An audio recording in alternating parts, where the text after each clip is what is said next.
Hey friend, I am so glad that you popped on this video today, and as you can see, it's a little bit different than other videos that I have done, but I really felt called to give this message. If you're already here, it's already because you've seen the title of the video. And I just want to encourage specifically ministry leaders today. Where this came from is I've had many conversations with ministry leaders over the years. But I had one particular conversation with someone recently who is a ministry leader, and it left my heart feeling heavy and almost burdened to give this message and to encourage you today. So if you are here, I want this to be an encouragement to you. I've been in ministry for about 18 years of my life. And while it has been beautiful and there have been amazing parts of my journey, it has been hard. It's been a challenge. My friend that I had the conversation with just the other day runs a women's ministry of sorts. She speaks to a group of women on a regular basis, and she's become frustrated because of just feeling like she is inadequate, feeling as though she is not doing all that she should be doing or could be doing to reach the people within her group. And she was kind of sharing her frustration with me and talking about how she really doesn't get a lot of engagement. She doesn't really know if she's being effective. And when I read her message on Facebook the other day, I almost cried because I resonate so much with what she was saying, and I get what she's saying. A part of my story is that I have led women's ministry for a number of years. Almost a decade of my life has been given to women's ministry. It's a place that I never thought the Lord would take me to. After I had stopped serving at the church that I was in on staff at the time, I really wrestled with my identity and who I was going to be and who God had created me to be. And of all of the places, He landed me in women's ministry. It's not anything that I ever really thought of, dreamt up, or imagined for myself. So I knew that it was from the Lord. And I remember in those early days of leading Bible studies, I would have a very high engagement rate at the beginning. And so it goes is that we would have a number of Bible studies and all kinds of women would sign up for the Bible study. I would start sometimes with 25 or 30 women. In the course of the 6 weeks, though, that number would decline. And it would always be that we would end up at the very end, tail end of the study, whether it be 4, 6, 8 week study, I would always end with anywhere between 8 and 10 remaining. And I remember feeling in those days how I felt like something was wrong with me, right? I felt like there was something that I was doing wrong. It was something that I said that was wrong. Maybe I offended somebody. Maybe I wasn't as good as I should have been. And then I really began to wrestle with my calling. Did I hear the Lord wrong? Did I get it wrong? Was I incorrect in thinking that He had actually called me to do women's ministry? I remember thinking that over and over and over again. And so flash forward, I kind of stopped doing in-person Bible studies for a period of time. And then, of course, 2020 hit and COVID. And of course, at that point, we had to kind of switch everything to being primarily online. So I began to do Zooms. I did a few Bible studies through Zoom. In fact, I'm still doing Bible studies through Zoom. I did some Facebook Lives. And then I maintain a couple of ministry pages on Facebook. I also do things on Instagram, but I was realizing this pattern. I was recognizing this pattern over time that I had few engagements. So those of you who are familiar with Facebook and the way that it works, the algorithm, all this stuff, if you are a business account, you can get statistics or analytics that show you kind of how your page is effective, what kind of ways that it's reaching the platform, right? The way that the platform is effective. And so I was noticing that it was on the significant decline, where really it should have been ramping up, because of course we weren't in person through 2020, and really we should have seen an increase or an influx in engagement, and we were actually seeing a decline. And I remember again, those thoughts crept in my mind. God, what are you doing? God, did I get my calling wrong? Am I not good? Do people not like me? Is this not resonating with people? Is it not being helpful for people? And so I really began to wrestle almost all of 2020 with that calling, which made me so, my heart so sad when I read the post of my friend who said that she was feeling the same way. But it also made me feel like, oh, someone else gets it. And so I remember having a conversation a few weeks back with someone, and I was kind of sharing with them this thought that had been kind of resonating with me for a while. And the thought was, the only way for a leader who is has an online platform and is a social media content creator, the only way that we can gauge our effectiveness is through engagement. So the only way that I know that I am producing content that is connecting to those within our platform is if they like the post, or if they comment on the post, or if they share the post. And I know that sounds really weird, and it sounds almost conceited. It truly is the only way that we can measure our effectiveness as creators. And when we're not getting that traffic, when we're not seeing the way that these posts are engaging with the people that we serve, it's difficult to know if we should continue, if the content is being appreciated or valued, or if it's even anything that anybody wants. Are we trying to give an answer to a question that's not being asked? Okay, and so I was trying to encourage my friend the other day by saying, I completely understand. I get it. And I was brought to a story that I have been studying through recently that I kind of want to share with you as just a little bit of an encouragement.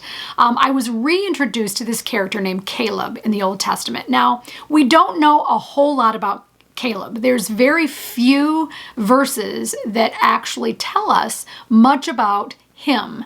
But what we do know about him, we actually learn a lot about his character. So Caleb was one of the individuals with Joshua who was called by Moses to go into the promised land, the land that God had promised, which was the land of Canaan. They were actually sent ahead as spies to check out the land.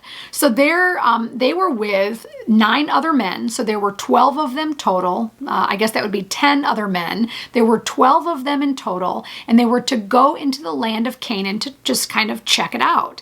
And so they go into the land, they check it out. They were there for 40 days. It was a 40-day journey. And then what they were to do is come back and report what they had found.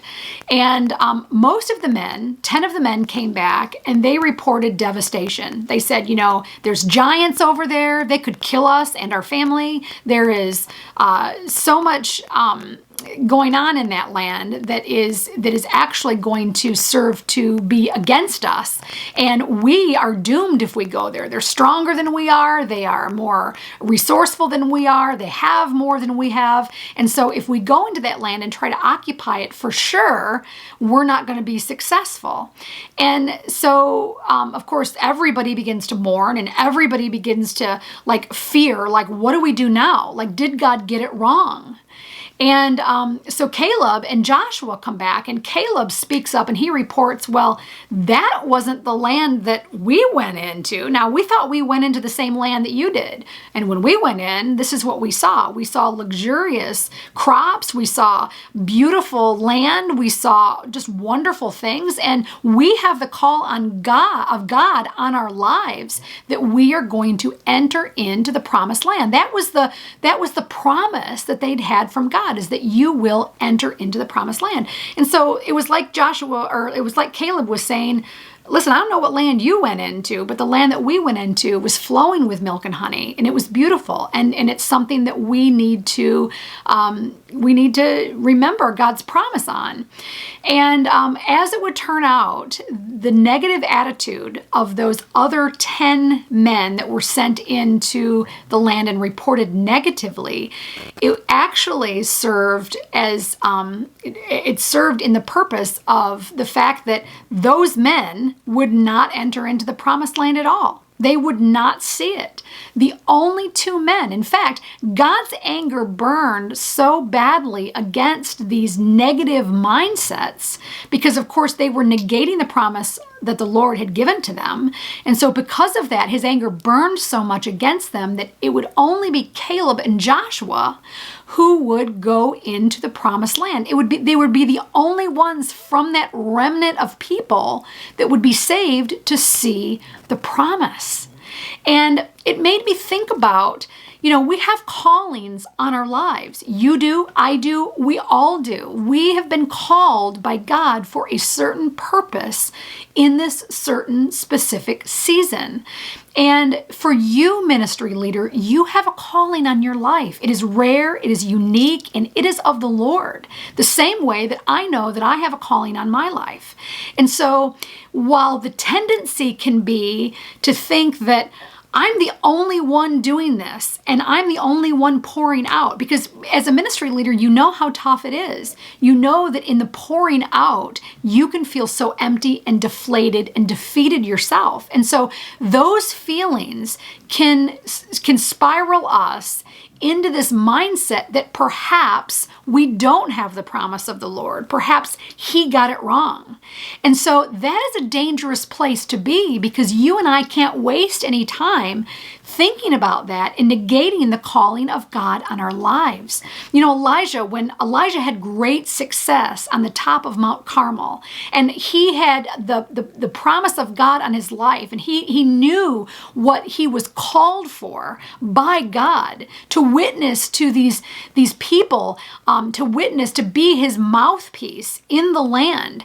And he saw a drought, and he proclaimed that there would be rain, and there was rain, and he had such great success that had happened, and victory that had happened on Mount Carmel. But when he came down from that situation, what he realized is that the king at that time and his wife were out to get him. They were seeking to actually kill Elijah following this great success. So here, following this awesome success that he had, following what he knew was the calling of God on his life, we find Elisha hiding in a cave for his life. And one of the things that I remember that he said to the angel of the Lord came to him, and the angel said, get up and eat. You need to eat because you're going to go into a very tough season, and you're going to have some energy. You're going to need your energy. And so he had given some food to him, and this was the practical way that Elijah was gaining his strength. And then the Lord comes to him and he says, "What are you doing here? What are you doing here?" And I just remember reading that, and it goes on to say that the Lord didn't just say that once, but he said that twice to Elijah. And he said the second time it actually came in a whisper. And he's like, "What are you doing here?" And Elijah says, "I have served you, I have been faithful to you, and I am the only one left. I'm the only one in the land who is faithful to you. I'm the only one. Doesn't anybody see this work that I'm doing for you?" Right? And what the Lord actually responds to him is, "Okay, get up.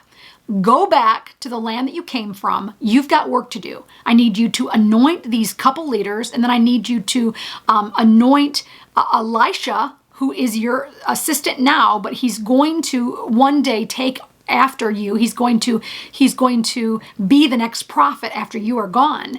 And so there's still work to do. And what he says to him is very interesting. He said, "And by the way, Elisha," it's like he says, "and by the way, there are 7,000 who have never bowed to Baal. There are 7,000 others. You are not the only one. And if you're not going to do the work, look, I'll find somebody who will do the work that you can't do. And so I just remember reading that and being so encouraged that I know that there's a calling on my life. Ministry leader, you know that there's a calling on your life. If you have been called into ministry, if you are a pastor of a church, if you are a janitor who is serving in your church, if you are passing out bulletins at your church, if you are, if you have a calling on your life to be a nurse or a teacher or whatever position that you hold in your life, you know that you have been called by God, and that is your mission field. That is your ministry, and you've been called for a reason. And if you know that you have been called, you have no choice. You live with no option. You have to go forward. You have to march boldly into the area that God is calling you to be. One of the things that I remember reading about this story about Caleb came from Charles Spurgeon. I was reading my commentary, and he was talking about how Caleb served without division, without declining, and without disputing. He served God faithfully where he was. He was 85 years old when so much of this was written about him being a absolute faithful follower of God. And one of the things he said, one of the things Charles Spurgeon said in his commentary was that Caleb was as ready to fight the giants as he was to carry the cluster of grapes. Don't you love that? He was just as willing to serve on the front lines in battle, to serve on the outside, to be out in front where everybody could see him. But he was just as comfortable and just as confident in his calling to pick up the bushels of grapes and carry them if it meant serving God. He was that faithful.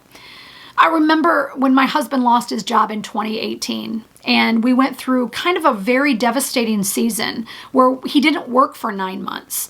And when he got employment again in 2019, he found employment a few hours away from my hometown, which meant we were going to have to move.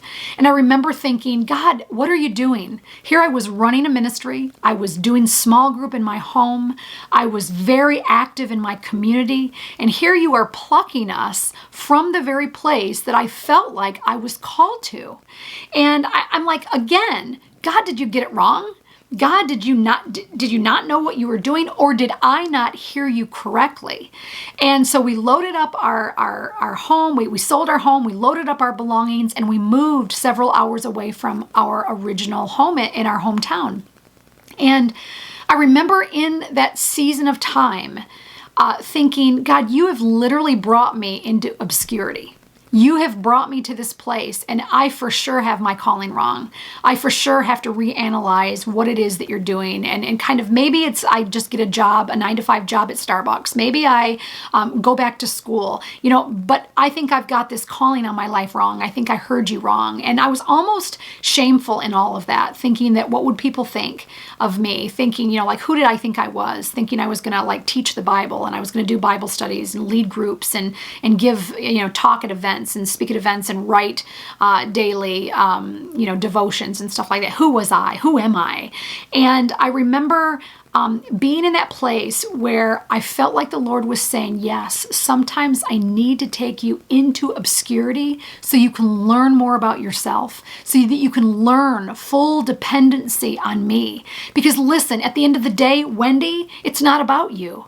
At the end of the day, ministry leader, wherever you find yourself, it's not about you. It's about Jesus. And it's about displaying his goodness in the land. It's about, being the hands and feet. It's about going out and reaching as many people as you can. And it's about laying it at the feet of Jesus. It's about being the planter and not needing to be the one that grows the plant.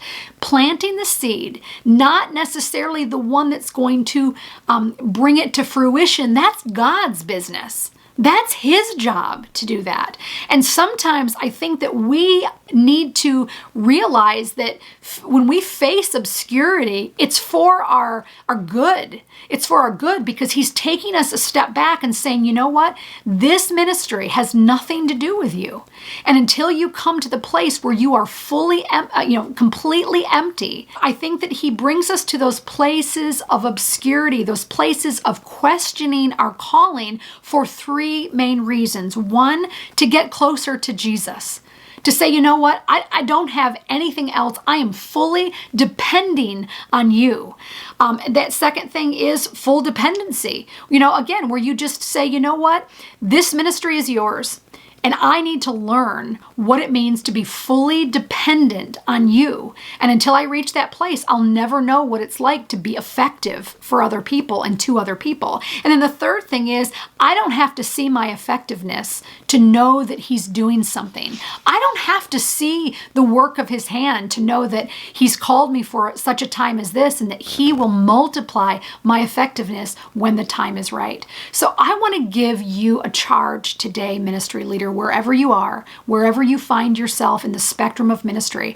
I want to say to you this: don't quit. We need you. I need you. They need you. The world needs you. We need that calling of God on your life is something that I need. I need your effectiveness. I need to know that there are other people who are charging into this thing, into the battle head on. We need you. And I know that you're tired, and I know that you're weary, and I know that you may be serving for so long and you haven't gotten a thank you. You haven't gotten a prize of any kind. You haven't got an attaboy or a pat on the shoulder or a good job. I know that ministry can be a very thankless job, but I will tell you this, that it quite possibly will not be until we are gone and we are in heaven that we will see the effectiveness that we had on other people. It warms my heart so much to get that email from a friend or to get that message from a stranger from YouTube, or a message or a comment on something that I've posted on Facebook that says, I am different because of what you're doing. And I had a woman message me the other day, and she sent me a journal page, just a real raw image of the journaling page that she had as she spent time with Jesus that morning. And this is somebody that felt far away from the Lord because they couldn't understand Scripture. And she, in her vulnerability, sent me a page right out of her journal. And she's like, please don't share this with anybody, but I just wanted to share with you kind of what I'm learning. And I sobbed. I sobbed because that is the reason that I do what I do. That's it. And so I want to encourage you that, you don't know when you get to heaven how many people are going to be standing there and they're going to say, because of you, I didn't quit. Because of you, I was changed. Because of you, I'm here. And so we need you, ministry leader. We need you now more than ever. We need for the body of Christ, the capital C church, to rise up and say, you know what? I may not see the fruits of my labor now. I may not get the glory that I feel like in my humanness that I need, but I am charging forward because it's what Peter did. It's what Paul did. It's what Elijah did. It's what Caleb did. It's what Joshua did. It's what Abraham did. It is what all the greats in Scripture did, is they pressed forward because they knew that the calling on their life superseded any weakness that they felt about themselves. I have a sticky note on my bulletin board that says, feelings of inadequacy does not change the assignment. Just because I feel inadequate, just because I feel weak, just because I'm tired, it doesn't change the subject matter. It doesn't change the assignment. And I've had this word resonating in my heart for a long time, and it's this word urgency. There is urgency to people knowing Jesus. It has never been as urgent as it is right now. And so I want to encourage you. 2 questions that I always ask myself at the end of the day is, did God show up and did I do what he said? And I think that those are great questions for us as ministry leaders to ask ourselves. Did he show up? Is he here? Do you know that he has called you for the purpose that he has called you for? Then do what he says. Just do what he says and watch it grow. And if nothing else, I said to God very early on in my ministry, if there's only one person who walks away better because of what he has said through me, then it was all worth it. Stay with it, ministry leader. We need you, I need you, they need you, and he needs you. It is worth it. It is urgent. And you matter in the kingdom of God. Be blessed today, my friend, and come back for more videos in the future. I hope to just have conversations like this again and just encourage you whenever I can. Have an awesome day with Jesus, friends. Bye-bye.